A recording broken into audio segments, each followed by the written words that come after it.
বাবা তুমি তো মোবাইল টিপছো ঠিক আছে, কিন্তু তুমি এই বুড়া বয়সে ফিন ফিন চোখে রে আমরা তো তত বয়সে ছিলাম এইসব কিনছি, অনেক বুড়ো হয়ে গেছি গা, এইসব কিনা আগের স্মৃতিগুলা মনে করার চেষ্টা করি। বাবা বুঝছি।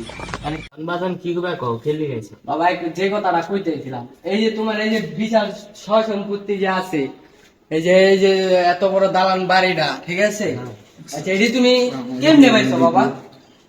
এই যে স্ত্রী বলবা, ও বাবা আমি একটু বুঝতেছি। এই এটা পাইছিল আমার দাদায়, আমার দাদার মরছে মতো আমার দাদাই পাইছে, আমার দাদার মরছে মতো আমার বাপে পাইছে, কারণ আমার বাপের মরছে মতো আমি পাইছি, আর না আমি মর আবার তুমি। ও আচ্ছা বাবা এই খবর। বাবা মরে আছে গাদি। হ্যালো দোস্ত, আবে বিশাল সয় সম্পত্তি আমার নামে গেছে, একটা BMW, একটা ল্যাম্বরগিনি, একটা 16 Pro Max ফোন কই গিরা ভাই, আমার রাস্তা ক্লিয়ার, এই বিশাল সয় সম্পত্তি সব আমার। अभी मजा आएगा ना भिड़ो।